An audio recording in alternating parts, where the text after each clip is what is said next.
You get an intro. You get an intro. You get an intro. Everybody gets an intro today. Welcome. I'd like to introduce you to the show, to the channel. We're going to play Diablo. Season ends in 4 days. See if I can clip some of these.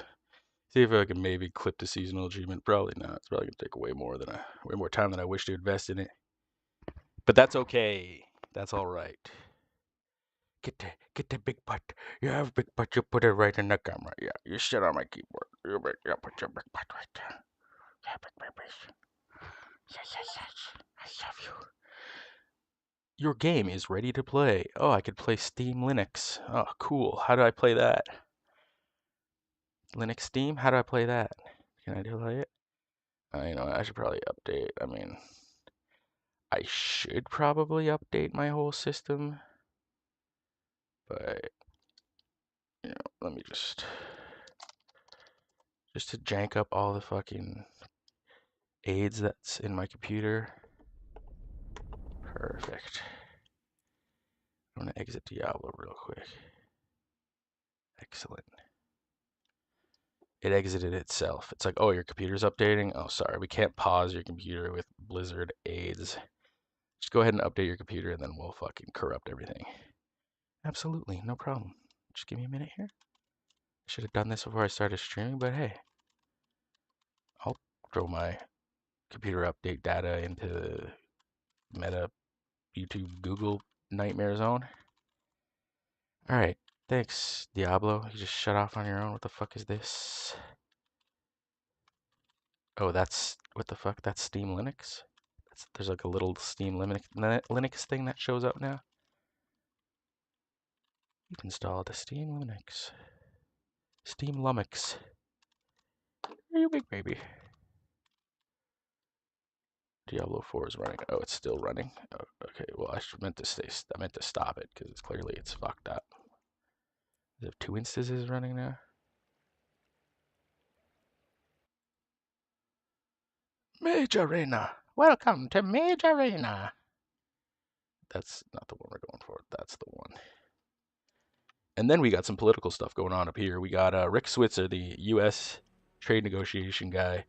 It's a good hour-long fucking session, but it's a good one. Thank you, Ambassador, for joining us. He pretty much rips into Carney in this one too. It's pretty good. Pretty much calls out Canadian complete lack of common sense.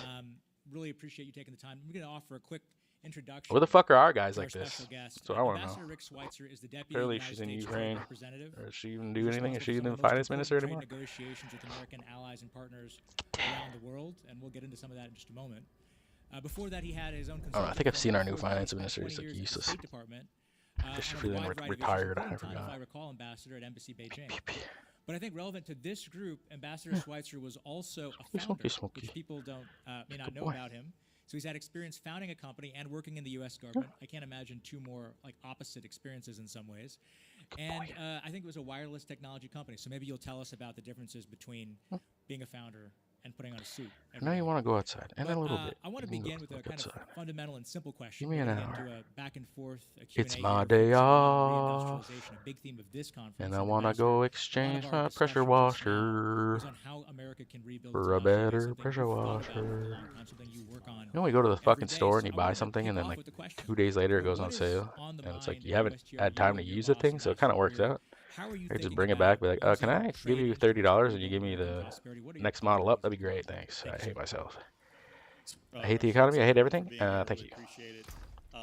Really appreciate it. Amazing ally on these issues, and we were able to overlap and work a bit together, in different administrations, and really happy that you're the person sort of running the show here today, because I think we see the world the same way in a lot of ways. You see the world in the same ways, in a lot of ways, every fucking day. Intentions and what we're trying to do broadly. Are they making this any easier on us or no? It's still just a fucking nightmare. Any free shit? Freeze? He may have told folks once or twice. He kept it a secret for a long time. The secret's out. I get it. He likes tariffs. Look, the president's goal. I still love you. I'm sorry. This isn't neglect. it's I Ambassador fed Recruiter's you, job and you're my job fed. to operationalize that strategy and to figure out the best ways that we can use the different tools that we have available. Alright, we have to go into special offers. To actually implement that policy. That's a special Broadly, offer. the president cares really about sort of three things, and he's spoken about Spend this extra money. for a very long Wow. time. Well, narrow. Many of the folks in this room anyway, most of the folks were a bit older, but many of the folks in this room were, in junior high or younger when he was already talking about this on daytime talk shows. But, he cares about the deficit, and I think there's some weird academic sort of cognitive dissonance that deficits don't matter. What I would say is that $1.2 trillion in annual deficits, structural deficits that go on for a generation and grow is dangerous. More. A negative net investment position of $26 trillion is eventually going to be a threat to the U.S. economy, to the U.S. Dollar standard, and so we needed to deal with that sooner rather than later. I would say we're at the later end of sooner, not at the early end of sooner. But if you wait until you're at negative $50 trillion in net investment position as an economy, that starts to become, existential in some ways. You could see a rapid, de-dollarization process. There are a whole number of other things that could destroy the U.S. economy from within. That had to be dealt with. It's not sustainable over time. The president also cared about the deindustrialization of America. He talks about 50,000 factories being shut down. He talks about communities being destroyed. He talks about people making sort of very short-term decisions, and government policymakers making short-term decisions that decided that those were not important. Our competitor economies did not believe that. So what I would say is that if you look at who dominates these industries, they were run by economies and leaders who disagreed with the policy that those industries didn't matter. They disagreed vehemently that factories and manufacturing didn't matter, and they invested in it, they put barriers against it, and they worked against it. And the other thing he cares about deeply is blue-collar manufacturing jobs. And I've heard recently, hey, Rick, you talk about reindustrialization, but you know that all this stuff's automated anyway, right? So there aren't any jobs there anyway. I disagree with the premise. I've been to, everyone here is the dark factories in China, as if every factory in every industry across the space has like 4 guys working in it and robots doing everything. That's just not true. The reality is there's a lot more workers in automated factories. But the more important part is that there's a tail associated with those jobs, right? There's a tail of folks who do maintenance. There are also the folks, pipe fitters, or who built it in the first place. There are high-end maintenance jobs. There are high-end service jobs. There are a lot of other jobs that go into an advanced automated factory that are not someone sort of, turning a wrench on. And so there are a large number of advanced manufacturing jobs to come back. The last thing I'll leave you with, why this is critical, we have to fix this problem. The United States manufacturing share of the U.S. GDP is 10%. The OECD average is 15%. A country like Germany is 18%. Japan's over 20%, Korea is 23%, and China is 30%. So again, the economies that you would say we compete against, right? Japan, China, Korea, Taiwan, Germany, they're all almost twice, when you face China, 3 times our manufacturing base. So clearly the policies that they use worked, and the policies we use did not work. So we are looking to use all those. Bruh, what is happening? What the fuck is going on here? Fingers slipping? What the? To reverse that trend, bend the delta back towards more investment in sustainable manufacturing, advanced manufacturing in the United States. Well, thank you, Ambassador. And let me just begin with a quick question.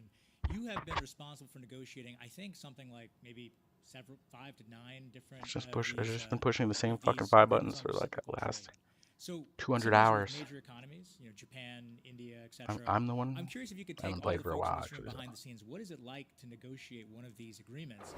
What's the process? How do you start? Where do you end? How do you monitor compliance? A lot of these countries have significant investment in the United States for some tariff relief. The numbers are something like $350 billion in Korea, $550 billion in Japan, Taiwan, at least $250 in semiconductor fabs. Is that investment going to come in? And again, how do you make sure that it comes? Well, first I'll hit on the part that I spend more time, which is the actual agreements of trade. And those sort of, the ones you mentioned are tied to the conference, which is typically an MOU around specific industries what I'd like to talk about are the agreements of reciprocal trade. So we have Malaysia, Indonesia, Cambodia, others where we have closed these deals.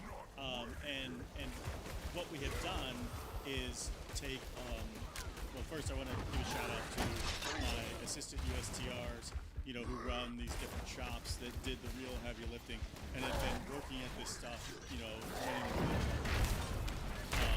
have the best trade people in the world at USTR, and they have been, unfortunately, they've been sort of shackled by a process that did not provide them with the necessary leverage to get government agreements. We haven't had any significant concessions on trade, since GATT, really. When we look at it, we had unilaterally lowered our tariff barriers. We are a country, I like to tell folks that there's a term of art in the trade world called national treatment. Most folks here probably know what that means.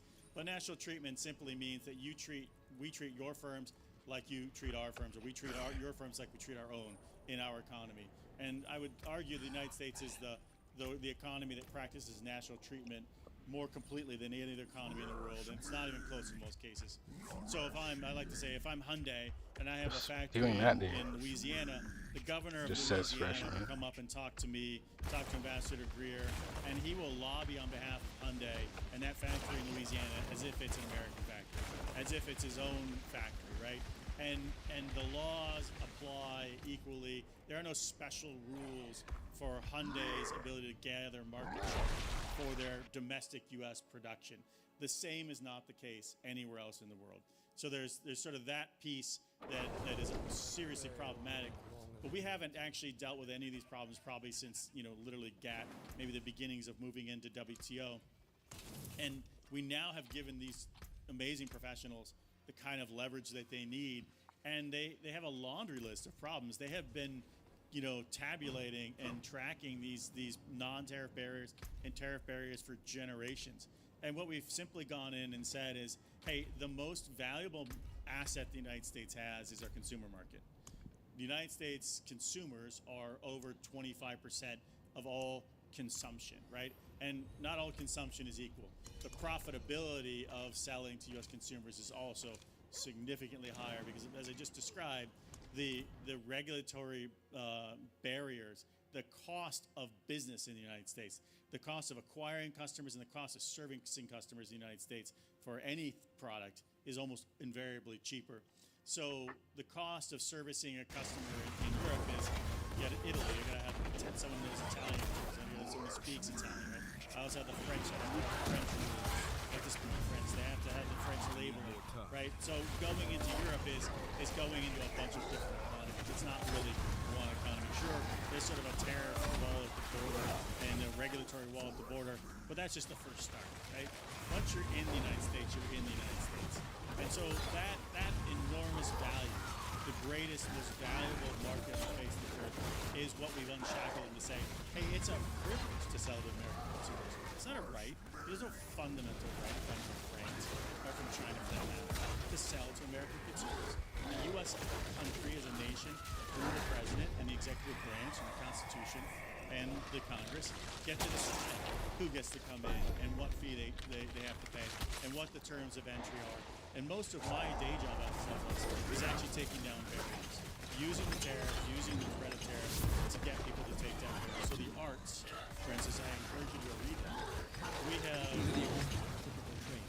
the agreements on reciprocal trade in Indonesia. 97.5% of all manufactured goods will enter Indonesia with zero tariff. Right?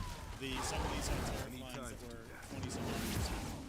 We have agricultural access we've never had before. U.S. drugs that get U.S. drug approval do not have to go through a secondary approval. U.S. medical devices don't have to have a secondary approval. U.S. banks have access they've never had before. They promise not to put digital service taxes. They have removed barriers for our digital firms to participate in their market. And these are generational concessions that could never have happened before. So while folks rightly think about the barriers in, they rarely think about the barriers out. And U.S. exports are up. I expect them to continue to go up. And I think that the end value, which is that there are two ways to fix that deficit I was talking at the top. you can buy more of our stuff, or we can buy less of yours. The best answer is buy more of our stuff, right? Then you continue to sell. You get high-quality goods and services and technology that helps your economy grow. You become more greatly integrated into the most dynamic, powerful economy on the face of the earth. And I tell folks, when I was born, the U.S. economy was about 25% of GDP. When I was in graduate school, it was about 25% of world GDP. Today, I'm a professional at the height of my sort of professional career, probably. It's 25% of world GDP. When I retire and I'm no longer on this planet, it'll be 25% of world GDP. Right? This is the market you want to be in. This is the most dynamic economy in the world. You have to be here, and smart leaders know that. That's why they're dealing with it. So one quick question on that. You mentioned, importantly, that a big part of getting the deficit down is exporting America. Of course, when we export to countries like Indonesia, we're also in competition with other countries, particularly China. So one question I have for you is, how do you think about as you're negotiating these ARPs with China? Is there a risk that we might open up that market access today, but that tomorrow the Chinese come in and push us back out with some of those sectors, and we end up worse off unless those countries that you're negotiating with also put protective measures on Chinese excess capacity? How does the China equation fit in that? Look, I think, again, what I was just describing, the value of being America's partner is, again, the most powerful tool we have. The most valuable asset America has, and the president said this many times, is the American market. The Chinese market is essentially, for all intents and purposes, closed to foreign participation for 70 to 80%. Right? So when you enter the China market, that ante, 25, maybe 25% of the market is actually available for foreign participation in any form, right? So you talk about energy, right? We have folks coming in and helping to build nuclear power plants. We have folks coming in and actually building, out power generation in this country where they get to own a part of it, become passive investors, all these that's banned. You have state grid laws all over, right? Whether it's coal, oil, gas, all these other things, again, basically blocked out, except for they used to give minority participation. But I remember early in my career meeting a very senior person, Phillips, who used to do some stuff off the coast of China. And so this is 20 years ago. I remember him telling me, China's all about the three gets, right, Rick? And he's like, it's get you in, get your money, your technology, and get you out. Right, and so even for areas where, like energy, where there was a time where maybe they wanted some participation, they don't want to, right? And so when you start at that ante, and then even in that 25, 20%, it's your money, give us your tech. Thank you, sir. Get the fuck out of our country. They're going to start targeting you, right? Because that's how we should be. This weird zero-sum, concept. Probably all those American nuclear physicists are disappearing. They'll talk oh, about can't have any more fusion. Can't have any fucking modular reactors. Only we can come up with a lot of time there, don't it's not really how they see the world, right? If America is dominated, they just mysteriously disappear. They mysteriously shoot themselves in the back of the head 2 times. Very bizarre. Anyway, you buy our nuclear power plant? You buy a modular reactor? We have pieces in there about guaranteeing that all your nuclear scientists dead. You buy a modular reactor? So someone is coming in and using that as a way to export to the U.S., for instance, and that's not fundamentally trade between the United States and Indonesia, then the trade agreement that we've signed wouldn't cover it. Right. So for the benefit of this group, it sounds like there's 2 key China components that we're talking, probably many more. 2 that you've just mentioned. One is we don't want Chinese goods coming into the U.S. through a partner that we've signed an agreement with. We don't want what's called transshipment.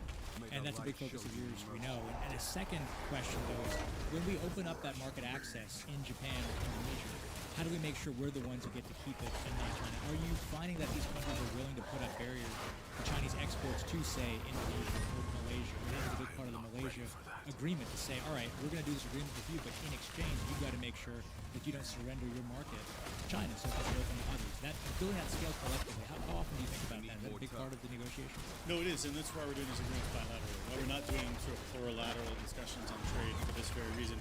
What we're locking in is U.S. access. Right, so we used to do, again, I like to tell people I'm the United States trade representative, not the trade representative for the World Trading System or the rules-based trading order, right? Which is what we used to be, right? And so we would go in and try to lock in a deal, but we'd say, well, everyone has to have this kind of access now. Look, we exist to promote U.S. trade, to encourage U.S. businesses to have access to export, and to make sure that there's a level playing field when you're selling here. That's what we exist for. And so the agreements that we're getting U.S. only concessions, right? We're doing some of this on digital services, taxes, and other things. We're doing this for ag access, you know, and we've had these discussions, and you know, they've said, well, we don't want to open this up to the rest of the world. And we explained very clearly, we're not asking you anymore. We're asking you we're fine, discriminate against whoever you want to discriminate against. As long as you don't discriminate against our firms. I know that says mercenary, but that's just the reality of how this has played out. Is we negotiated on behalf of everyone. And then we were the ones who ended up as, you know, the sink for you know, the final resting dumping ground for everybody's excess capacity. The ability to bribe and do the other things that our firms can't do, that enabled folks to get around, you know, regulations and non-tariff barriers that we couldn't get around.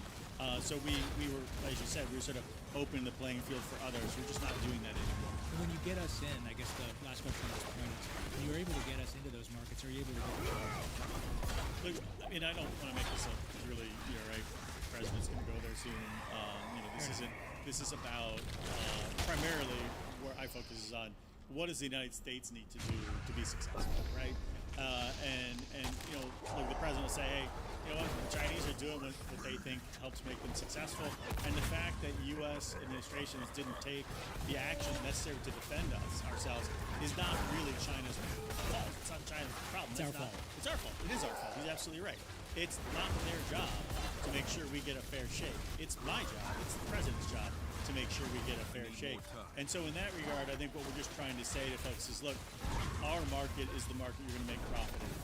Our education system is the one where your engineers go to study, right? Our technology licensing is the one that built the telecommunications industry, if you really look at that piece. If you actually want to have your own firms who can build telecommunications equipment in your country, it's Qualcomm who's going to license you that technology. It's not going to be Huawei. Huawei's going to want to sell you at below market cost, you know, the entire pipes, right? And so you know, this is the difference between a strategic economic partnership with the United States and China. But it's not about China. It's about making sure people understand the value of being an economic partner with the United States and getting folks to actually fully recognize that there's a, you know, going around, right, there's that thing where someone, father gives the kid a car, it's an old beat up, you know, Porsche, and says, go try to sell it, you know, at the dealer in exchange and tell me what they did. And they offered me $1,200 and, you know, go try to sell it directly on the market, and they offered me $20,000. He said, go to a collector and see what they'll buy that car for. They offered me $500,000. The lesson is, you got to know what you're worth. You have to understand your value. And we've been undervaluing the most valuable asset, economic asset on the planet, right? Being able to sell to Americans is by far the most valuable asset on the planet, and we're finally, you know, valuing it properly and requiring as the price of entry. It's not a right, it's a privilege to sell here to our consumers, and the price of entry is you will treat our firms fairly. You will give us the kind of access, the best, at least as good, if not better than everyone else. If you gave someone a deal, well, you better expect that you're going to give us the same deal. And we've had these discussions with economies. They tell us, well, we did that with the EU, but you know, we put that in a treaty. We're like, well, sorry, if you gave it to the EU, if you want to sell here, you're going to give us the same deal. We're not going to have worse terms of trade than other trading partners, given how much more valuable our asset is than theirs. One broad question, then, I think that's helpful context. The U.S., you know, actually, let me start off by saying this convening in part is focused on the question of reindustrialization, among other questions. And a lot of folks just before you came on were talking about what it takes for us to be able to achieve reindustrialization. We talked a little bit together about how the U.S. was a manufacturing superpower from 1870 onward. We sort of dominated the industrial statistics. We were half the world's manufacturing in 1945. One question is, you know, we're obviously not that now. We're something closer to, you know, 15 to 20, maybe 18% of global manufacturing in the U.S. What happened? What's the theory at USTR as you guys think about how to reindustrialize, of why we slipped so far, we fell so far, so quickly? We talked a little bit about the policy mix that got us there, but let me tell a political story too. How did this happen? Honestly, I think that we fell in love with a theory. We fall in love with other theories. I'll just give you a quick theory that folks fell in love with. Before Einstein came along, there was this theory, this thing called the Maleficent ether, right? And that you couldn't understand how light passed through nothing. And so they created this thing called the ether. For pretty much for over 100 years, the smartest physicists in the entire world were absolutely convinced this ether existed. This was not, fantasy. Like now it sounds crazy. What the heck is ether, right? It's this substance you can't see. I mean, I can tell you that Max Planck believed in the ether, right? Max Planck, people think of Einstein. Max Planck is the guy who really created the sort of modern understanding of modern physics. There's no quantum without Max Planck. Einstein doesn't get where he gets without Planck's constant, right? It's in his theories, it's in his calculations, right? Planck believed in it, right? So the brightest minds in the world believed in this thing, and then someone finally comes along and says, actually, there's no such thing as ether. There's this thing called space-time, right? Space-time curves. That's why these things do that. Light does travel through a vacuum. It doesn't need a substance to pass through, right? This is transformational, right? Well, we had this vision. It was another one sort of in IR that is people get richer. They always want democracy, right? The problem with that theory, which came from a World Bank paper in the early 1990s, essentially, was that it was based upon two case studies. Korea, and then later on, not that particular study because it was later it happened, but happened again in Taiwan, right? And essentially what it missed was that the United States was the security guarantor of those societies. The United States was a liberal democracy. And so when the authoritarian regimes that ran Korea ran up against student protests, and their natural authoritarian response would have been to roll out the tanks like China did in 1989, and to quash that very violently and bloodily, they couldn't. And the reason they couldn't wasn't because they had a middle class, right? They couldn't because senators and four-star generals in the United States were telling them, don't do it. If you do it, you're no different than North Korea. Why are we supporting you, right? And so that put a ceiling on political violence in those societies. That meant when the protests and the student revolution showed up, they were almost guaranteed to win. A similar process. They weren't middle class yet, but China had a similar process, and everybody knows how that turned out. Look, China has a growing middle class. If there was a student revolution in China today, I can guarantee you the tanks would be rolled out and they would be bloodily suppressed, right? And so there was this theory that, look, hey, we just need to wait. We're going to win. It's already, actually, we're not going to win. It's already won. You don't understand. As we open up and they become richer, there's a little Democrat American inside of every Chinese Communist Party official just waiting to get out. And so, and I say that and people laugh now, but, and I say it in a flippant way, but folks of us who've been around long enough remember when that was really what people thought. This is not, it sounds quaint today. I can guarantee you in 2000, 2002, 2004 in China that that's what people genuinely believed. And so for a long time, people genuinely believed that, the way to deal with non-market policies is to double down on market policies. You don't fight industrial policy and non-tariff barriers by erecting barriers to their ability to operationalize those. You double down on these things because eventually you're going to be proven right. You retreat to the highest value part of the value chain. You go fabless. You let them waste money on production because we control the IP and we control the profit. And we see what that did to our economy. It has hollowed out our industrial base. It has put us in a position where only 10% of our GDP is manufacturing. It's put in a place where everyone in this room probably agrees America needs to invest in industrialization. We need to rebuild our industrial base, right? And I suspect if there's one person in this room who doesn't agree with that, they are definitely the outlier. But we got there because of this dogma, this weird free market dogma that you were not allowed to use tariffs or these other things because you were destroying the world, rules-based order of trade that we had spent so long building. The reality is if something is broken and it's not working, the insane thing is continuing to do it, not changing course and fixing it. So that's a great transition to now. We have about half an hour. Let's talk a little about solutions too. You mentioned the tariffs, but a big part of the conversation today and earlier this morning was about what industrial policy instruments are going to be relevant for the U.S. to rebuild manufacturing. Obviously, tariffs can be a part of that solution. There has to be more government offtake, maybe subsidies, or whatever it may be.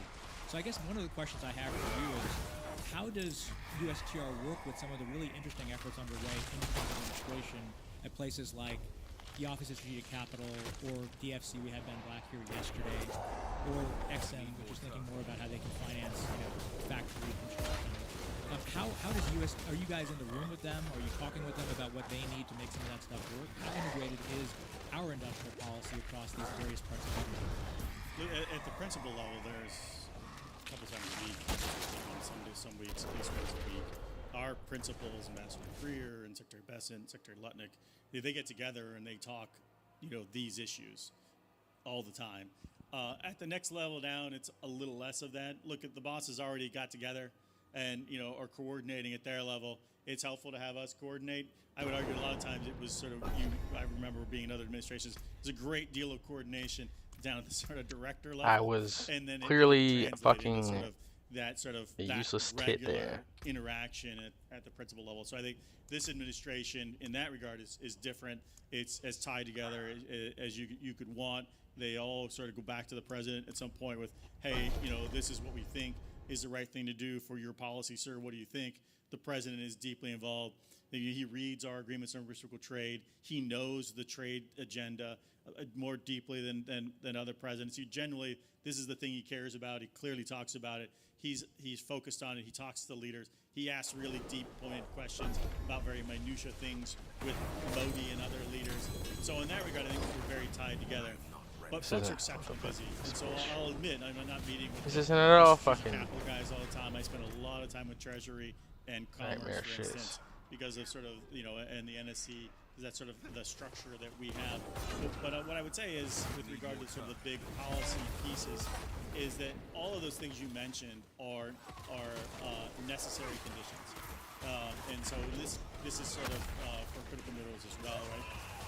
We need, and for industry, and we need investment, right?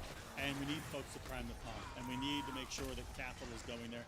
And there's a whole effort, and that's not USTR's lane, even though we're involved, right? There's a whole effort, whether it's what have I fucking done? Get me out of here! I didn't mean to fucking do that. To do with, as you mentioned, the Japan money, over almost $100 billion in deals already sort of flowing in. With Taiwan. Sorry, I was stuck in a Helltide field because Captain fucking retard decided to take us out there. Cool gear. How much did you pay for that? Started with, right? The sufficient condition is that the market functions properly. And right now, the market does not function properly, right? Because we've had this happen before. You can put money into it. The Obama administration, in Cylinder and these others, they understood we want to be in the business of making solar panels and these sorts of things and investing in A123 systems for batteries. But they didn't do the sufficient thing.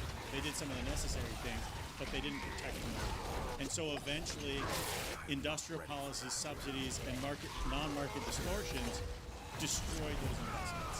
And so if we were only doing the Office of Strategic Capital stuff, if we were only bringing the capital in from foreign countries, and we were not doing the thing that is sufficient to make the market function, that is, if the market isn't functioning because someone is subsidizing it because they're willing to lose hundreds of billions of dollars to destroy your firms, the only thing you can do is try to make sure that the price reflects market principles. And so whether it's critical minerals or it's tariffs on solar or autos or other things, what we're doing is we're taking away the incentive to cheat. And that's the fundamental piece of why the tariffs are so important and the other restrictions we're putting on. Because the incentive to cheat goes away when you can't profit off of it. And that's what industrial policy and subsidies are. They're cheating the market. They're cheating your competitors. And so our goal is to take away the incentive to cheat. So it's interesting. One of the points you've just made is that USTR is sort of a shield in some ways for the markets so that these industrial policy investments can ultimately pencil out. And without that shield, then everybody's exposed to competition that puts them out of business. I want to ask you about the integrity of that shield, how that shield is going to work after the Supreme Court decision. One of the key instruments that you used to build that shield, of course, was the IEEPA tariffs.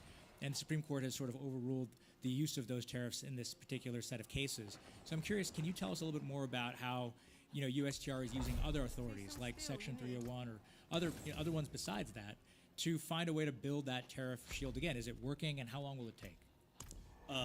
Thank you. Great question. I think the tariff shield idea is a good way to frame it for folks. I think two things. What I would say is I think the folks who brought those cases, if they were to sort of look at what's the Supreme Court said and how this is going to actually play out, it probably might be twice. First of all, they sued on purpose and designated the importers of record, which is foreign producers almost exclusively, would get the money back. So they were suing on behalf of foreign producers, and their argument was that American consumers paid the tariff. Well, so what you're saying is you wanted to take a transfer payment from U.S. consumers and to give a windfall profit to foreign importers. That's like you can argue about the philosophy of it, but those are the facts. That's how it ended up playing out. The other piece is, while the Supreme Court came down on the IEEPA tariffs and said, look, they thought it was a tax. I don't agree, but that's the Supreme Court. They made a decision. And what they really said was, we think it's a tax, and we think that if Congress had intended to use this authority to give the president the power to tax, they would have said so. But folks who've read the majority opinion will know it says very clearly in there what IEEPA does do. And this is now Supreme Court precedent, right? You are given, not just this president, every president, probably the most powerful trade tool in existence. It says the president, under IEEPA, in the majority rulings, go ahead and read it, has the ability to restrict, to regulate, or to ban the imports or exports from any economy in the world, or to any economy in the world, for national security reasons. Right? They didn't touch on whether it was a national security issue because the Supreme Court has always given every president wide latitude of what a national security issue is. They never touched it. They didn't talk about it. They didn't mention it. There's a reason they didn't do that, because I don't think people who took the case would have liked the answer. The answer would have been the president has the power, authority to determine what a national security emergency is, and that you're not giving some district judge, in some circuit, the ability to overrule the president of the United States on what is a national security issue. So this power is IEEPA didn't go away, it's just shifted.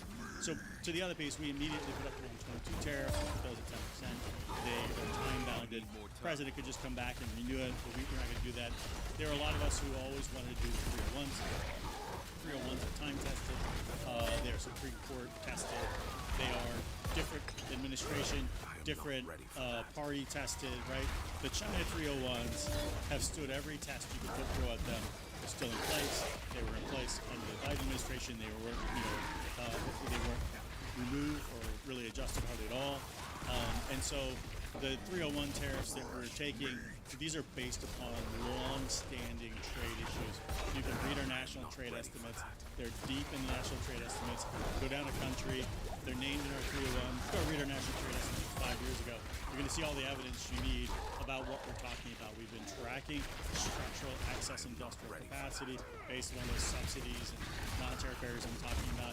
And, with regard to forced labor, look, we're the only country with a real law banning the importation of goods made with forced labor, and with rules and administrative functions in place to actually try to get at those things. But both of these are going to put back the tariff shield that we require, and we have a lot of other tools that we can then bring to bear on rebuilding that sort of tariff. Just a quick question on what you said about the Supreme Court. Is it the view then that the majority opinion essentially allows IEEPA tariffs anywhere, but nothing declares a national security emergency? No, that's the tax thing. So they said is you can't use it for revenue. That was their argument that they decided it was functionally a tax. But export or import ban? Full ban. You could literally ban a country for a national security reason tomorrow. And the way the Supreme Court set the precedent, the president would almost agree. Let's turn for a minute to the China question. Okay, the president's obviously going to go to China. It's going to be a pretty significant set of meetings. We're not entirely sure of the outcome. One question that people have had is sort of, last year we had tariffs on China at a pretty high level. Then, of course, the Chinese hit us back with, the rare earth minerals, right? They basically prohibited the export, or they threatened to prohibit the export of those minerals to the United States, and then shut down basically Portugal manufacturing in the process. We were able to work out some kind of accommodation in that process, and the Busan Summit created a little bit of stability in the relationship, sort of uneasy coexistence on these questions. Do you feel that that's likely to persist in the future? Do you see the rare earths flowing to the United States? Do we feel like the deal is basically working, or do you think the president will have to take stock about some of this when he's in Beijing? Look, the China relationship is exceptionally complex. you know this as well as anyone. You know, there are no easy answers to sort of where we have found ourselves. They require things from us. They don't want to buy from us. They have enormous amounts of policies, tools, subsidies that they're putting in place to try to not have to buy things from us, right? And so, Made in China 2025, you know, is this policy. We call it a policy, but really it's actually part of it was in the 13th five-year plan. You know, it's just got a nifty name. This happens quite a lot, actually. It's actually part of the plan. You know, they have been a little less sort of forthcoming about the one that runs for 2035, which is in the 15th five-year plan. And so they intend on getting us out of major sections of their economy, and they intend on having champions who will then be able to produce what they need, do a circulation plan. I mean, all this is in their writing. This isn't you know me. They tell everyone what they intend to do. So this is part of the friction that we're dealing with. And then, you know, they have demonstrated that they are, you know, the Secretary of Essence has said, an unreliable partner, right? They're an unreliable trading partner, particularly on critical minerals and a whole bunch of other things. And so, of course, the United States has no interest in purchasing critical inputs from an unreliable partner on these things. So we are working through this problem. There's just no easy way out of this. The dependencies actually go both ways. We have an enormous amount of tools. I think a lot of focus on, you know, what China could do, and you know, clearly, to be honest with you, if they wanted to put a full stop on it, you know, large industries would stop producing on the minerals themselves, right? And you know, the processed minerals. That having said, the United States has similar tools. You know, I won't bother naming them today. Suffice to say, we have technology tools, industrial tools, input tools, financial tools. We could shut down the Chinese economy. Just a quick question. I mean, would some say that we have this choke point over us? We don't necessarily have others. You're obviously pushing back on that claim. Would you say that there's a balance of mutual economic destruction between the two countries, or would you say one side has the advantage? Yeah, we have more. You think we have more? Absolutely. We could weather it.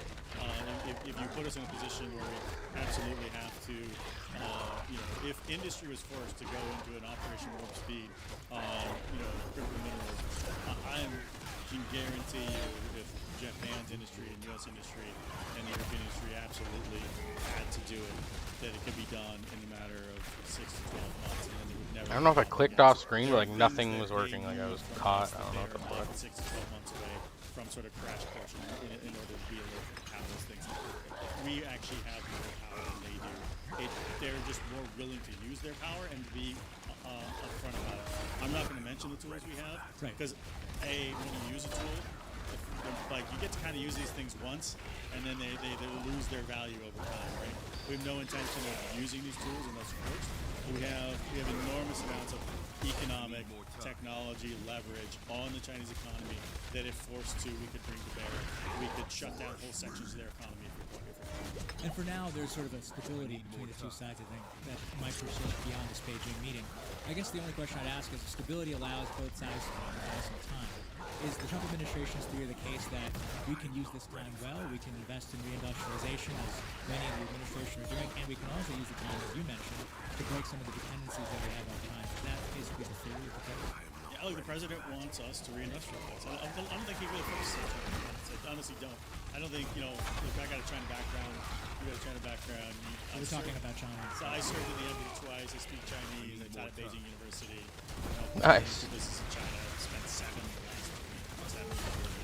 Speaks Mandarin. So you gotta speak Mandarin and Hindi. I mean, unless you're dummy.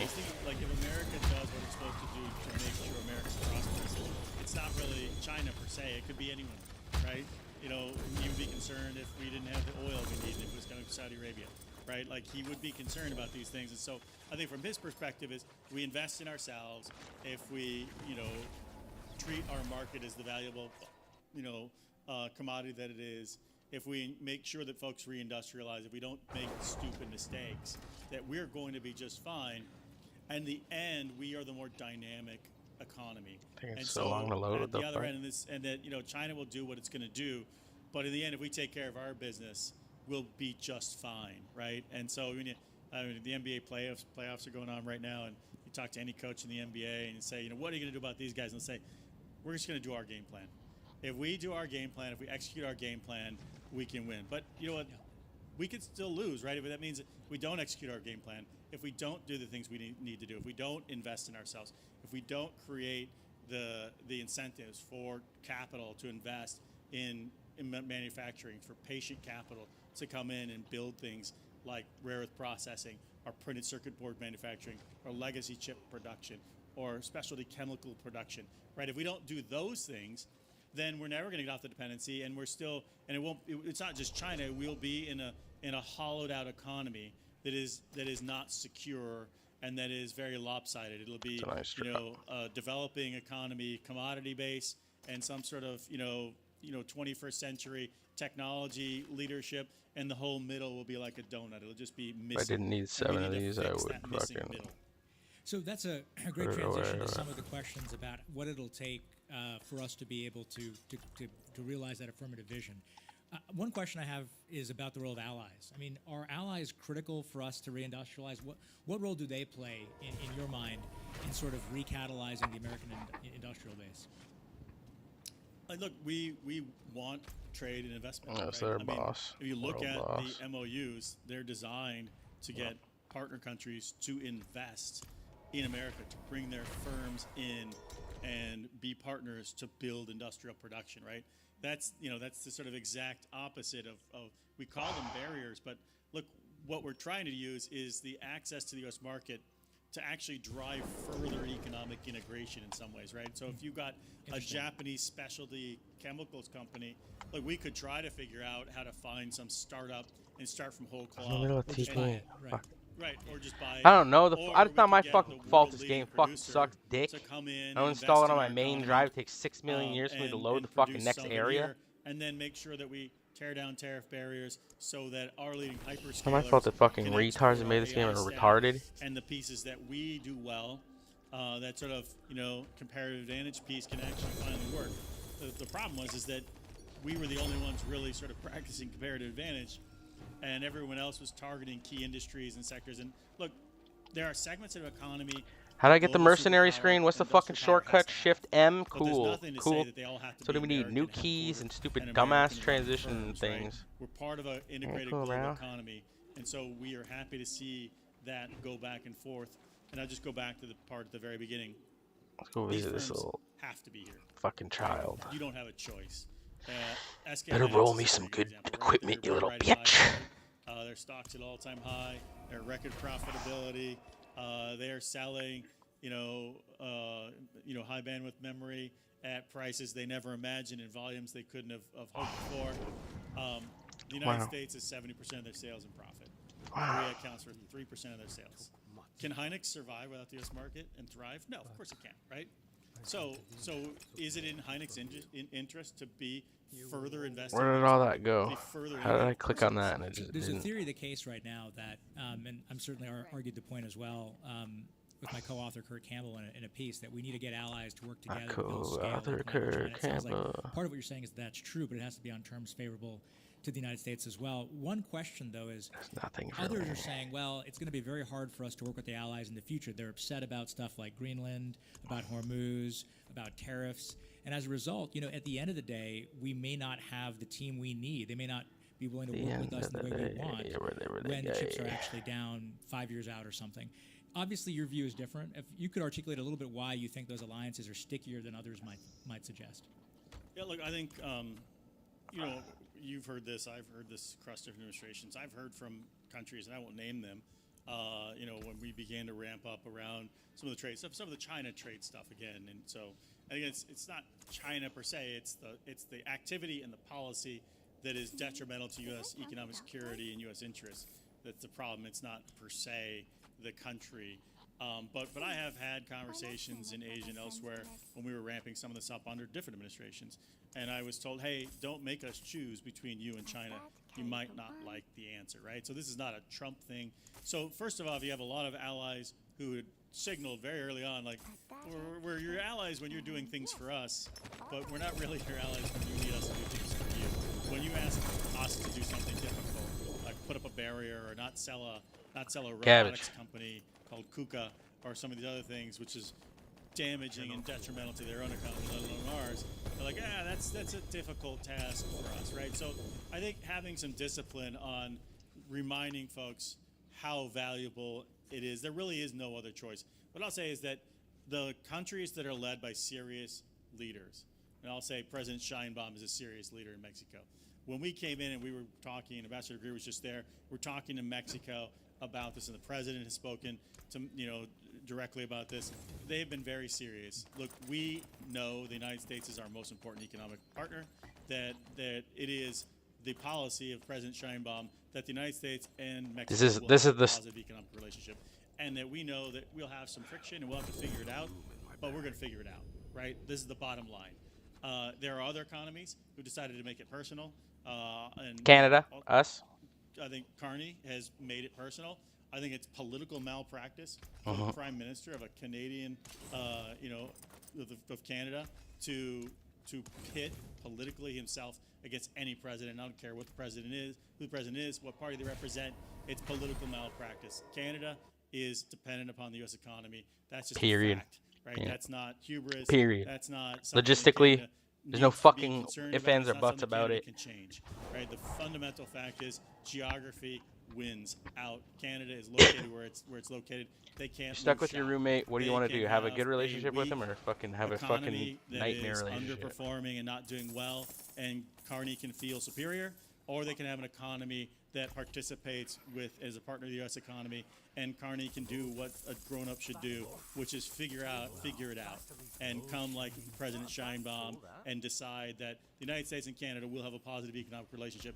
It's my job as a person who's supposed to protect Canadian jobs, Canadian citizens, and the Canadian economy to not let my ego and my feelings dictate what's best for my own economy. That's a very powerful statement. Do you think that this will have implications for USMCA, for the negotiations between the U.S., Mexico, and Canada? Yeah, of course it does. Can't, right? Not like, look, was Ambassador Greer in Canada? Did he meet with Carney? No. Was he in Mexico on Monday? Did he meet with President Sheinbaum? Yes. We have issues with Mexico we're still working through, but they're making fucking lateral agreements without us. Yeah. On coming to agreement with them.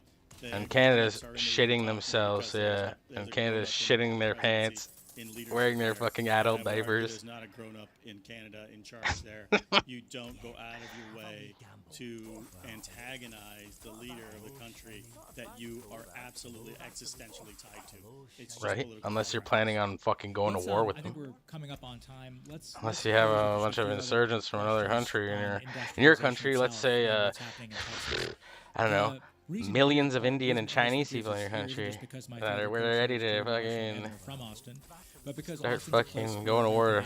Right now, there's a lot of manufacturing. United States. Then I can understand why you push. Talk that you came here because you actually had business in Austin. Stick a wedge in there. And you wanted to meet some of the key companies here. I was saying indiscriminately join parties. That's why the party system is so slop, because people like me and like they just put you in situations where you just jump in and out. What brings you to Texas? What you think about? You have no other fucking option. Moment. And whether there are lessons here for the rest of the country, too. Yeah, I went to Starlink. Yeah, I can help you guys. Yesterday, I went to Starlink, I went to Tesla, I went to Samsung. Yeah, that's my boy. And spent 2 hours with each. My boy that left because I kept fucking around. Floor, talked to their engineers. Kicked me out. Leadership. It's impressive. Nice tit. Nice underboob. I've spent a lot of time in China. I've, been in factories in the early 2000s and then, in the mid-20 teens and late 20 teens. And I've seen, automated factories. I've seen massive investment. I've seen giant industrial clusters grow up from greenfield into global manufacturing powerhouses. I have not seen anywhere else in America what I saw here outside of Austin. Right? I went, to the Tesla factory, which is not even that old, and it's one of the most advanced automated automotive manufacturing facilities anywhere on the planet. The efficiency of their engineers and their team, the speed with which they move is astounding. I went to Starlink and saw what they're doing there, and we talked about this. Look, I don't think there's another advanced printed circuit board assembly manufacturing facility that can produce those kind of PCBAs with that sophistication, with that efficiency, and that volume anywhere else in America. And nobody's built anything like that in America in 40 years, right? And so what's going on here? I'm a guy who's a little bit pessimistic at times.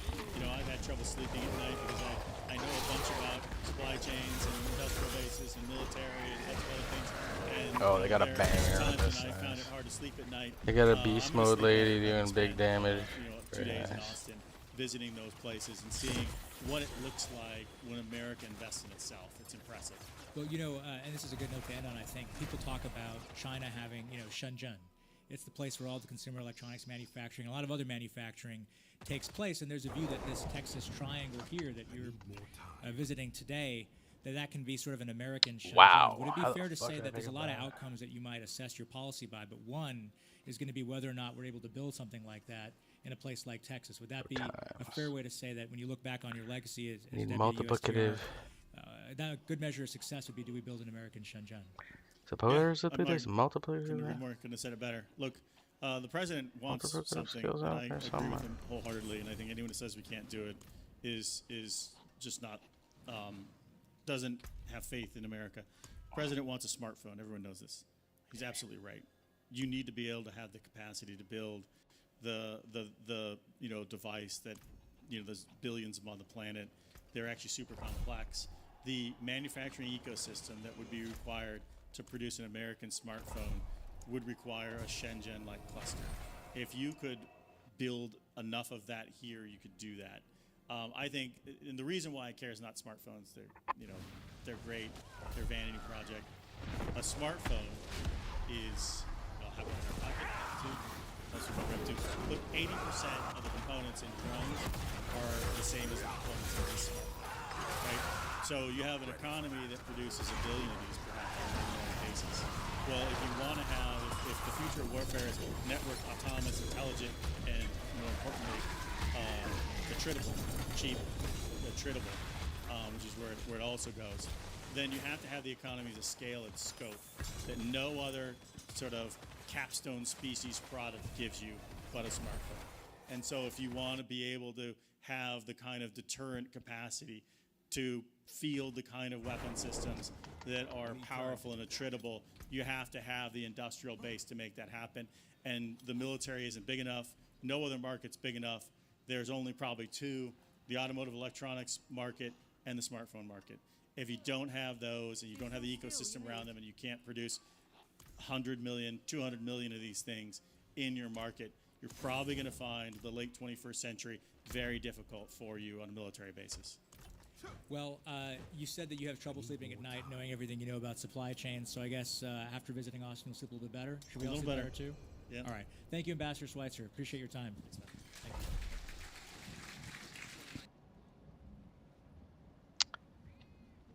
Very powerful. Very powerful stuff. I didn't realize the chirping it was at the end. What the fuck?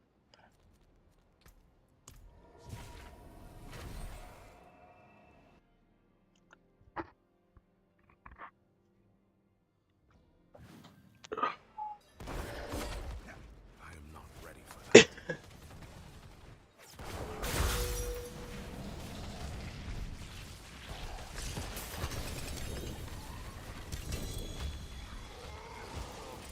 I did stuff.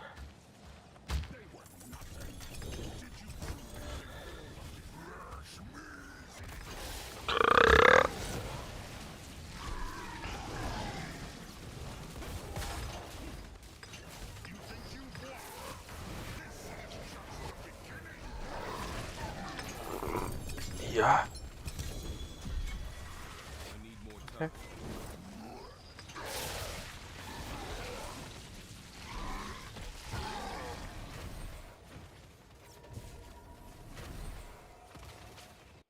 Shit, I forgot to open that chest. Whatever. Fuck it. I don't need the whatever shit anymore. The whatever. Bro, load the stats. What's the fucking problem?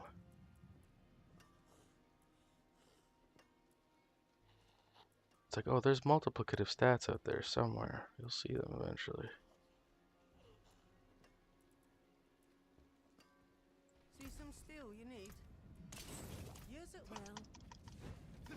I need more time.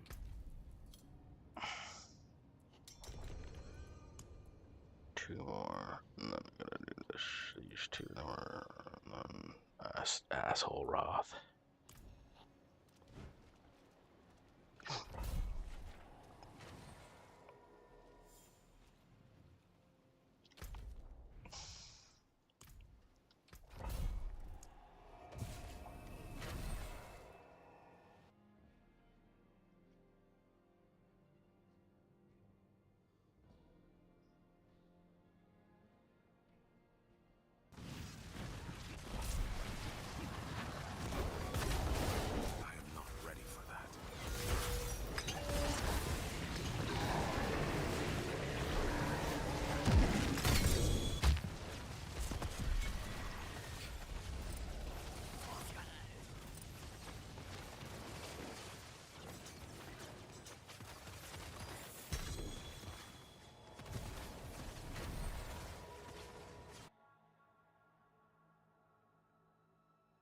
Why you so nasty, boom?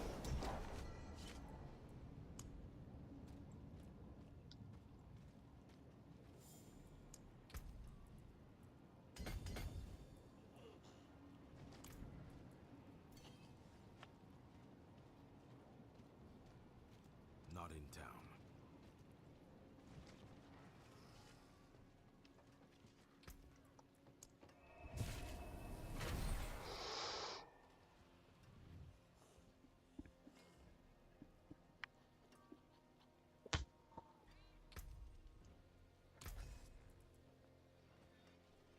This guy's wife, Naomi.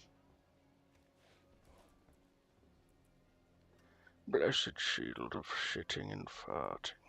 Congratulations, you shat and farted and pissed yourself into oblivion. Congratulations. Not in town. What's going on? Oh, she's already hurt.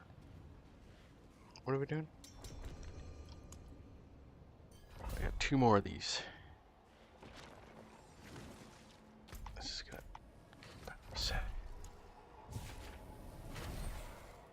I can't use that.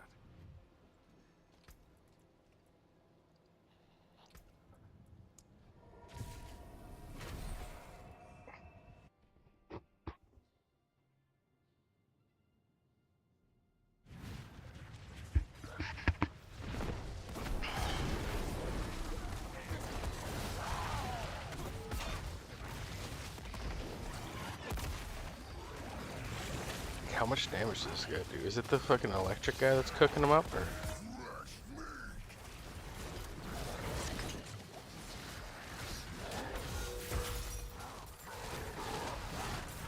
Oh, what? Shot or leave? I've got infernal protection, so wow, they're even. They're cooking them even either way. That's crazy.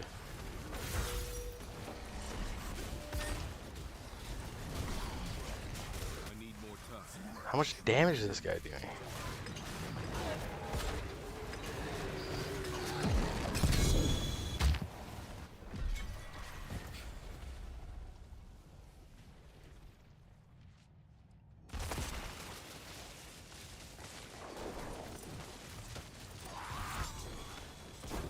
I need more time. That for me.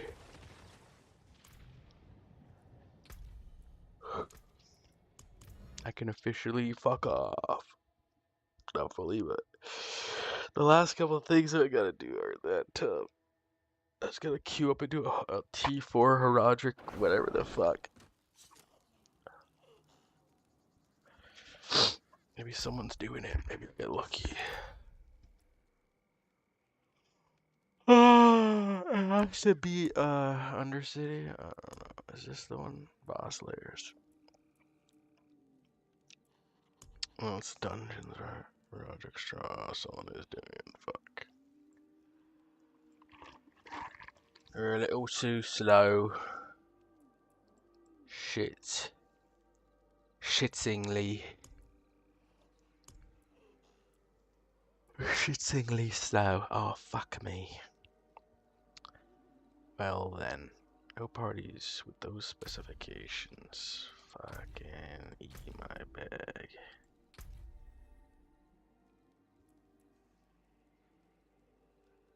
Do I want to spend the 200 free currency that I got? Absolutely not.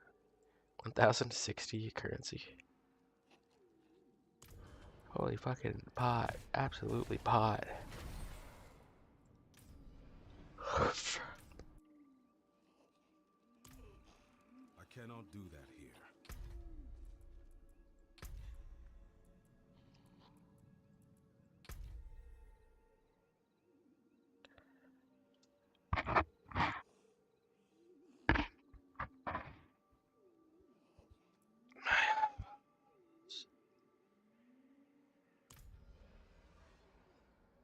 Hiya, hiya, hiya.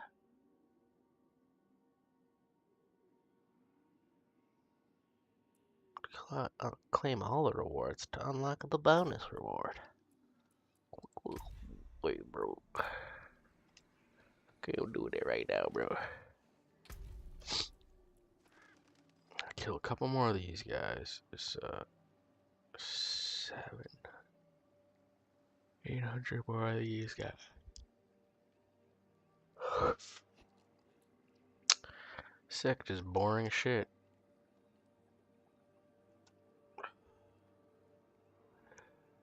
Very fun, very cool, very gay.